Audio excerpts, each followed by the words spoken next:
Children, Warren Hastings was the first Governor General, as I told you earlier, from 1773 to 1785, and he was one of the most important figures who played a significant role in the expansion of the company's power. And by the time the company had acquired, in his time, the company had acquired power. You can see in Bengal, Bombay, and Madras. Now, once they had occupied the power, now they wanted to set up a new kind of administration in India. So each of these places, Bombay, Madras, and Bengal, were broadly divided into administrative units which were called as presidencies. And each presidency was ruled by a governor. And all these governors then reported to the supreme head of the administration, who was the Governor General. And Warren Hastings was the first Governor General of India. So you see, the Governor of Bengal, Madras, and Bombay all reported to the Governor General. Warren Hastings also introduced a new system of justice.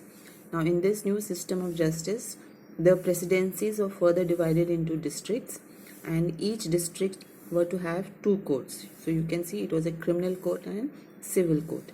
Criminal courts were called as Faujdari Adalat, and civil courts were called as Diwani Adalat, and they had to report to the collector. Now these criminal courts were under the qazis and muftis, but under the supervision of the collector, and the civil courts were under the maulvis and pandits, who interpreted the laws to explain it to the Indian laws and explain it to the collector. But the major problem was that the Brahmin Pandits gave different interpretations of local laws based on different schools of Dharma Shastra.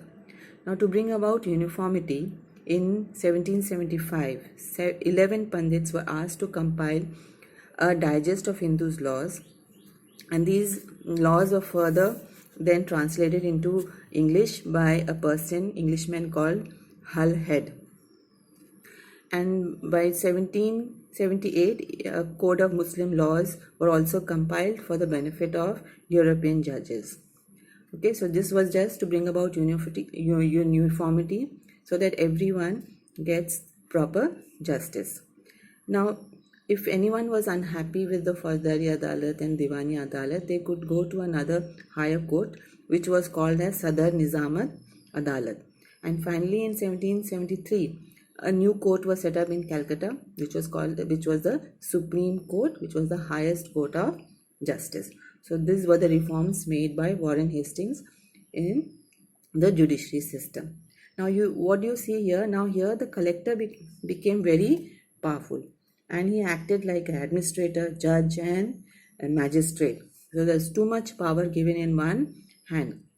Another problem was, you can see that the interpretation of the Indian laws by the Pandits and the Maulvis were unsatisfactory, and most of the times they interpreted the laws which well suited or were biased to a certain section of the community. So these were the two major drawbacks.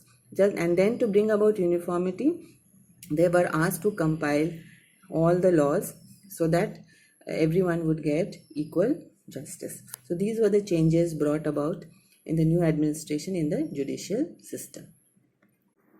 So you see the new kind of administration brought about in the how the administrative units were formed into presidencies, then how the presidencies are further divided into districts and ruled by collectors. And we saw the system of judiciary also changing, and they also brought changes in the army. Now let us see what are the changes they brought in the army.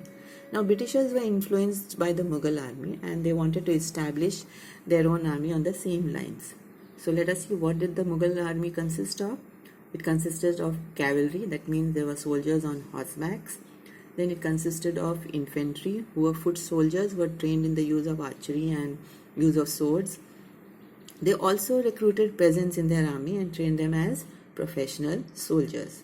Now, seeing this, even the company started recruiting peasants and trained them as soldiers. and they call this kind of army as the Sepoy army. Now, with time, the warfare technology also changed. So the company wanted more infantry, and because they had to be trained in the use of guns like musket. Musket is a heavy gun which is used by the military soldiers, and matchlock is a gun in which powder has to be filled in and ignited by a match. That is why it is called as matchlock. Now, these were the things that they required. So they required more infantry because as time went ahead, technology of warfare also changed. Now, the company also established a uniform military culture in which the soldiers were given European style of training. They had to do drills, they had to be disciplined, they had to follow a timetable, they had to get up early, wear a proper uniform. All these were brought into the change, and this was a major setback for our peasants because they were not used to such a disciplined life. So these were the changes brought in the company's army.